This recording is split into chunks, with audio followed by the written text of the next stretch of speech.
पैसे।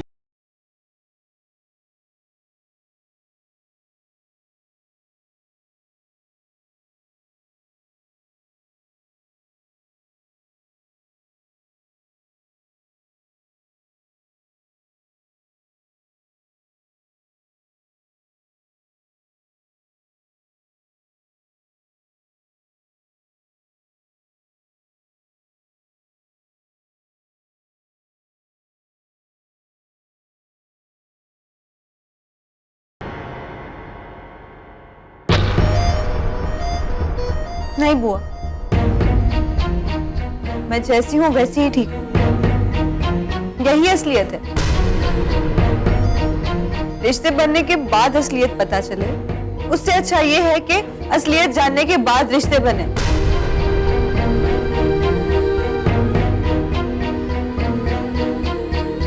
चल विधि,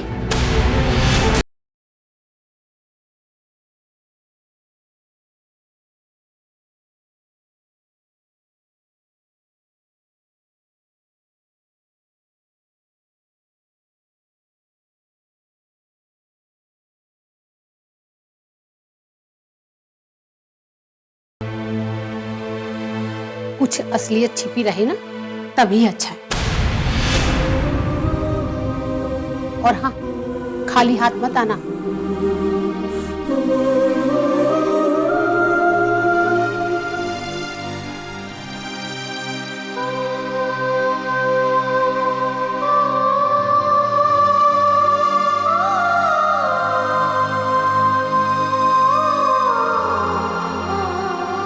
बेटा, अगर तुम्हारे माँ बाप, तुम्हारे पेरेंट्स यहाँ आए होते तो थोड़ी बात हो जाती। बात आगे बढ़ेगी तो उनसे भी बात हो ही जाएगी। वैसे आपकी तबीयत ठीक नहीं लग रही, कुछ परेशान लग रहे हैं। नहीं, I'm all right। लग नहीं रहा। वैसे मैंने जो दवाइयाँ दी थी आपको, वो ले रहे हैं ना? नहीं, मैं दवाइयाँ लेता हूँ। एक्चुअली विधि है ना, वो मुझे वक्त पे दवाई देती है।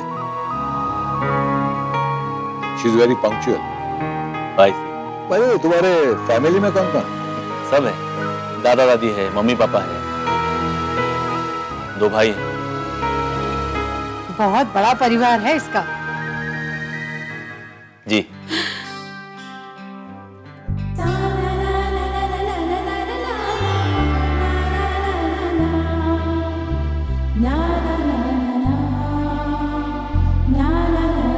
आओ बेटा, चाय दो।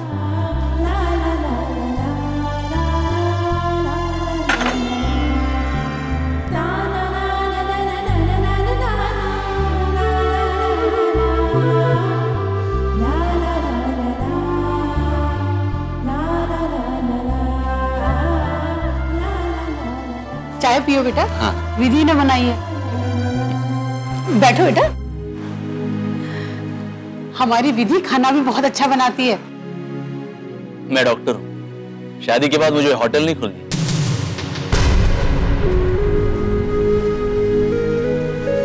खाना बनाना तो शादी के बाद भी सीखा जा सकता है। बेटा, तुम डॉक्टर हो, बहुत खुशी की बात है।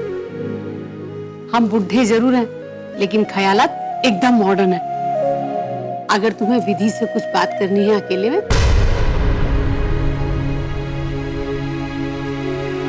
तो वेद। हाँ, क्यों नहीं, आप लोग बात कीजिए। मैं नहीं, हाँ बैठिए।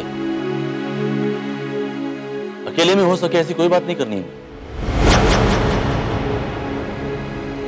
जो भी बातें होगी वो आप सबके सामने ही हो।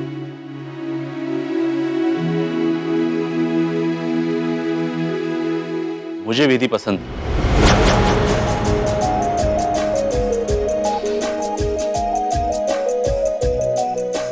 पहले से पसंद है।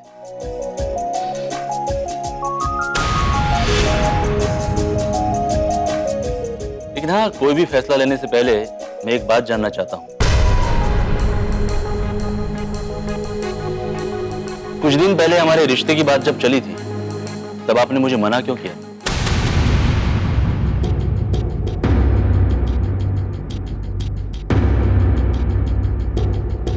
बिना मुझे यहां बुलाए, बिना चाय पिलाए आपने मुझे रिजेक्ट क्यों किया था?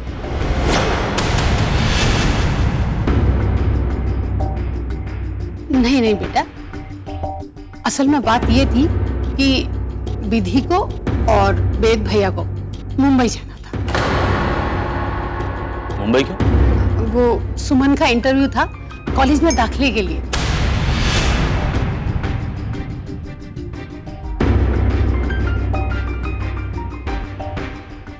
नहीं नहीं, ये बात आप ठीक नहीं कह रहे हैं। सुमन के इंटरव्यू के लिए आप मुझे रिजेक्ट करोगे, ये मुझे सही नहीं लगा।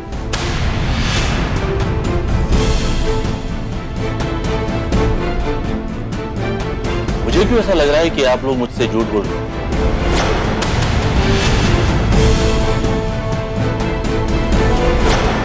आप मेरे पापा के साथ इस तरह बात नहीं कर सकते। और रही बात सच की, तो सच बोलने की हिम्मत हम में है। छुपाऊं कैसे लग चुनरी में दाग।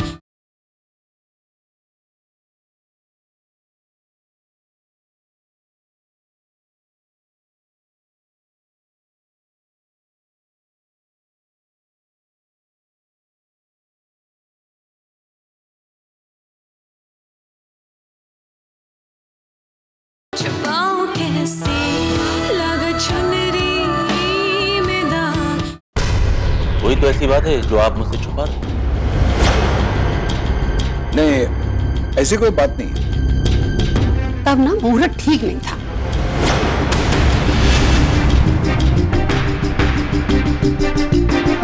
रिश्ते की बात लेकर आप आए तब मुहूर्त अच्छा था। मुंबई से वापस आने के बाद मुहूर्त ठीक भी हो गया।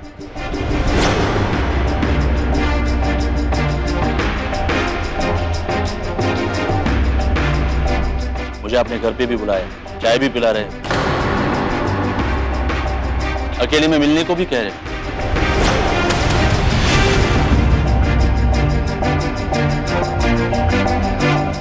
स्ट्रेंज। अरे बेटा, उसमें क्या है? आज आ गए हो ना, तो आज देख लो और बात कर लो। वेल, यू सी, कुछ सोशल बातें थी जो एक्चुअली मैंने मना किया था आपको कहने के लिए। अगर यही सच है तो ये सच मैं विधि के मुंह से सुनना चाहूंगा।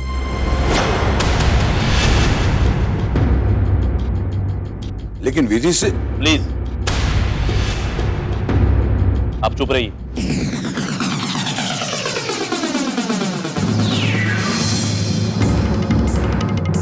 एक मिनट।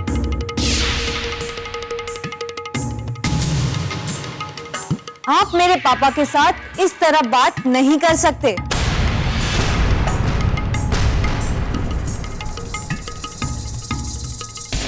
और रही बात सच की, तो सच बोलने की हिम्मत हम में है।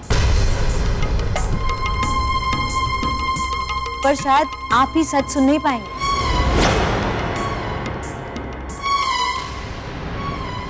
मैं एक लड़के से प्यार करती थी।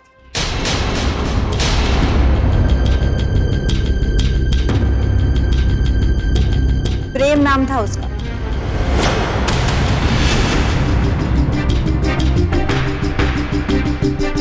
हम मुंबई सुमन के एडमिशन के लिए गए थे और साथ में प्रेम से मिलने भी गए थे।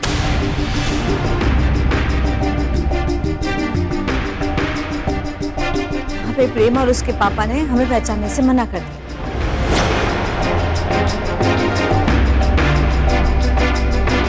क्योंकि प्रेम के पापा नहीं चाहते कि हमारा रिश्ता बने।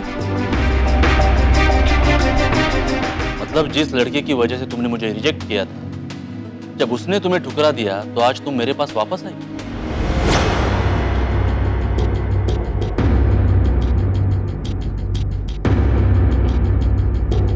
मैंने आपसे ये उम्मीद नहीं रखी। किसी की जुठन देकर आप मुझसे शादी का लड्डू खिलवाना चाहती हो।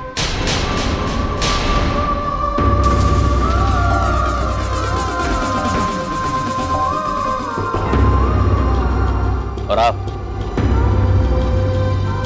बहुत नाम सुना था आपका, वेद प्रकाश शास्त्री।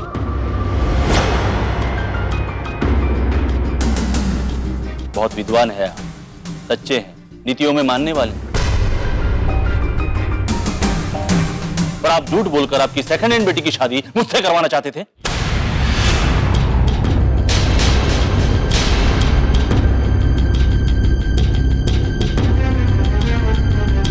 कहा था ना मैंने कि सच बोलने की हिम्मत मुझ में है, लेकिन तुम सच सुन नहीं पाओगे। कि मेरे पापा, ये मेरी बुआ जी, अगर कभी भी कोई बात को छुपाते हैं तो तुम्हारे जैसे लोगों के डर से।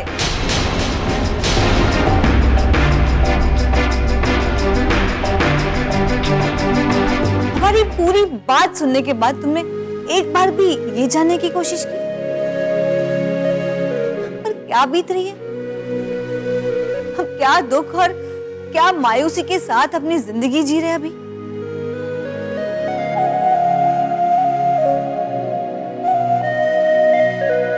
जूठन, जूठन कहा ना तुमने मुझे। सेकेंड हैंड, किसी को प्यार करने से, किसी को पसंद करने से अगर मैं जूठन हो जाती हूँ तो तुम भी तो मुझे पहले से पसंद करते हो ना। तुम्हें क्या कहूं मैं, डस्टबिन।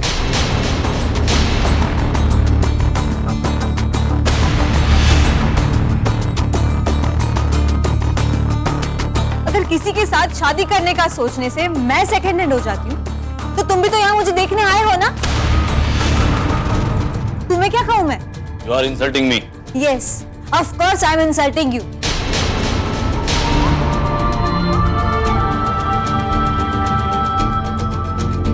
एक बार भी अगर आपने हम सबके चेहरे पे जो मायूसी है उसको पहचानने की कोशिश की होती ना तो मैं आपकी सच में इज्जत करती।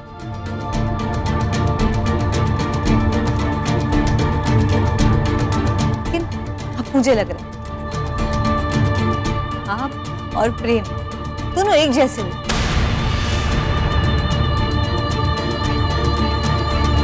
उसने हमारी खुशी नहीं पहचानी और आपने हमारा दर्द नहीं जाना।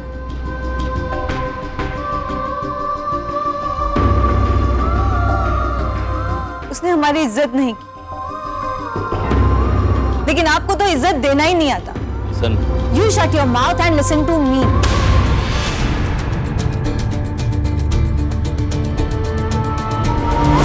फिर भी आप मेरे फैमिली से रिश्ता जोड़ना चाहते हो तो विधि की छोटी बहन सुमन से मैं शादी करने को तैयार। छुपाऊं कैसे लगा चुनरी में दाग।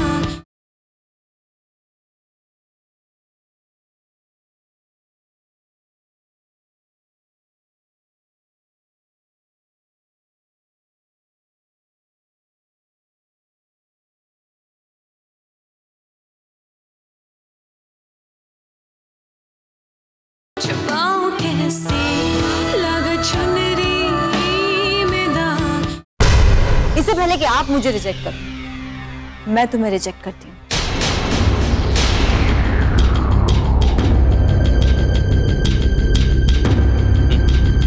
थैंक यू विधि, तुमने खुद ने ही मुझे रिजेक्ट कर दिया। वैसे मैं डॉक्टर हूँ, क्लिनिक है मेरा, बड़ा फैमिली, मेरे जैसा लड़का आपको मिलेगा नहीं।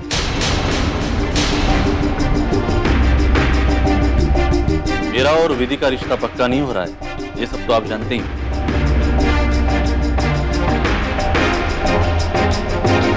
हाँ, अगर फिर भी आप मेरे फैमिली से रिश्ता जोड़ना चाहते हो तो विधि की छोटी बहन सुमन से मैं शादी करने को तैयार हूं।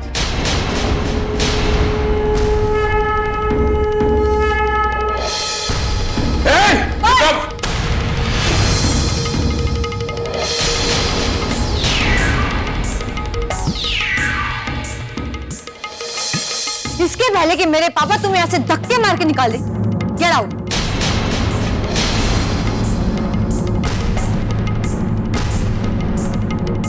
Gate out.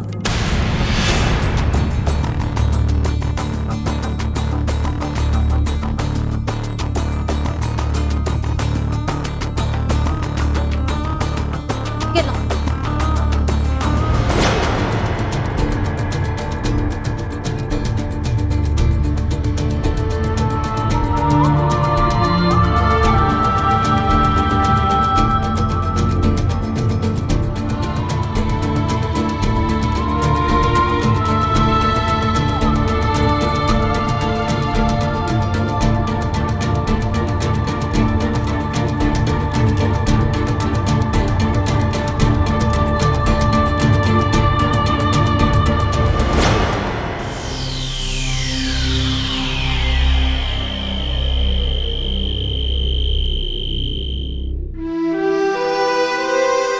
मतलब जिस लड़के की वजह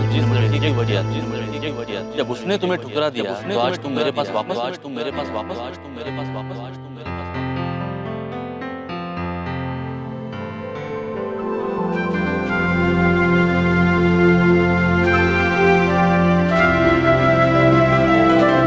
मैंने आपसे ये उम्मीद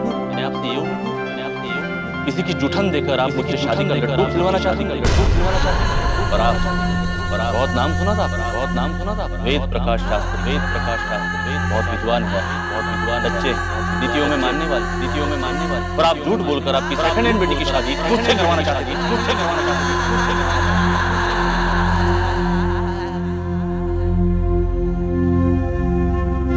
कहा था ना मैंने कि सच बोलने की हिम्मत मुझ में है, लेकिन तुम सच सुन नहीं पाओगे। ये मेरे पापा, ये मेरी बुआ जी, अगर कभी भी कोई बात तो तुम्हारे जैसे लोगों के डर से अगर किसी के साथ शादी करने का सोचने से मैं सेकंड हैंड हो जाती, तो तुम भी तो यहाँ मुझे देखने आए हो ना। तुम्हें क्या कहूँ मैं?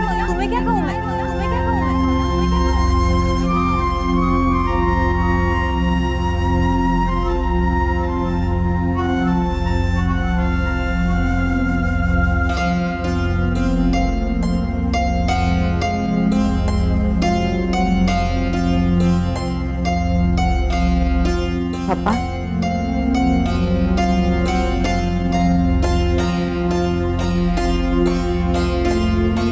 आज मेरे सच बोलने से अगर आपको बुरा लगा है तो I'm sorry। बुरा तो मुझे इस बात का लगा कि मैं भी झूठ बोलने चला था। ही पापा, आपने जो भी किया हमारे भले के लिए किया ना। लेकिन मुझे डर लगता है कि समाज क्या कहेगा, लोग क्या कहेंगे, रीति रिवाज। मुझे अगर कुछ हो गया तो तुम्हारा और सुमन का क्या होगा? डर तो लगता है, वो स्वाभाविक है बच्चा। तो कभी कभी मैं सोचता हूँ कि एक प्रेम फॉरेन में पढ़ाई करके बंबई आया, उसका बाप बहुत बड़ा प्रोड्यूसर, और इस तरफ प्रीतम छोटे शहर का रहने वाला डॉक्टर। दोनों में कितना फर्क है, लेकिन उन दोनों के बीच में एक चीज कॉमन थी, और वो थी फितरत दोनों की एक ही थी, एक ही फितरत थी दोनों की। मुझे तो एक ही बात का दुख है कि मेरी वजह से आपको हर बार अपमान सहना पड़ा। ऐसी कोई बात नहीं है बेटा, दो नई बात सीखने तो मिली, और हमें ये भी तो पता चला ना कि ये प्रीतम कैसा है। एक बात पूछूं बेटा, तुम इस वक्त क्या सोच रहे हो और तुम्हारे दिल पर क्या बीत रही है? कुछ खास नहीं पापा, ज्यादा फर्क नहीं पड़ा। बस अब हंसने के लिए कोशिश करनी पड़ती है। वो मैंने कभी नहीं सोचा था कि मैं आपको कभी रोते हुए देखूंगी।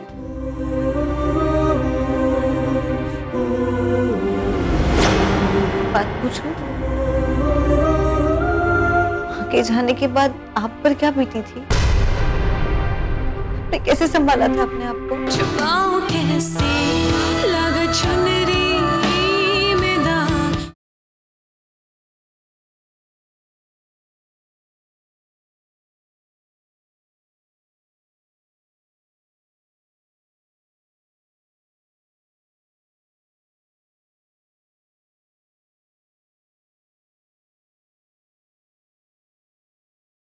छुपाऊं कैसे लगा चुनरी में दाग।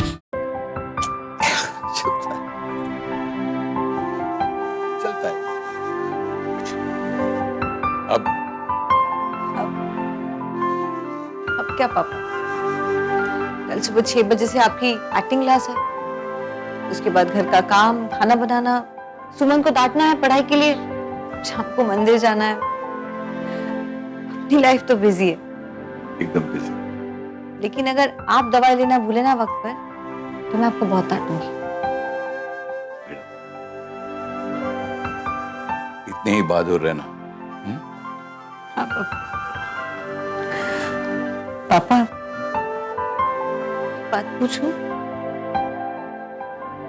वहां के जाने के बाद आप पर क्या बीती थी? आपने कैसे संभाला था अपने आप को? जब तुम्हारी माँ की आंखें बंद हो गई ना, उस वक्त तो मुझे लगा कि मेरी सांसें बंद हो गई, लेकिन मुझे जीना था। वादे दिए थे तुम्हारी माँ को, इसलिए उस वादों के लिए मुझे जीना था। And you know what? जब वो आखिरी सांसें ले रही थी ना, तब उसने मुझे कहा कि चीता को आग देने के बाद अब जल्दी घर चले जाना। हाँ? सुमन बीमार है, डॉक्टर को बुलाया है, अपॉइंटमेंट ली है, जल्दी घर चले जाना। मौत के दरवाजे पर खड़े होकर उसने जिंदगी की कीमत मुझे समझाई, और इसलिए बेटा मुझे जीना था। हाँ पापा, मौत चाहे रिश्ते की हो या किसी इंसान की, जीना तो पड़ता है। चलिए पापा, आप सो जाइए। कल सुबह 6 बजे आपको क्लास लेनी है ना? उसके बाद नेक्स्ट वीक सुमन को मुंबई जाना है, हॉस्टल में एडमिशन लेना है, ढेर सारी तैयारियां करनी है ना? सो जाइए। Good night. Good night.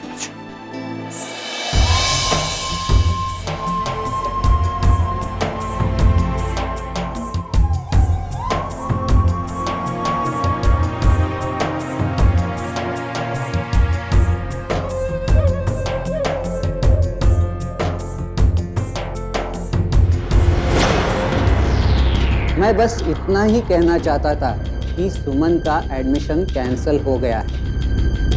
क्या? आपने जो काम दिया था वो पूरा हो गया। मैंने सुमन का एडमिशन कैंसिल कर दिया। जो कांटे मुझे चुभते हैं उसे मैं काटती नहीं, जड़ से उखाड़ देती हूँ।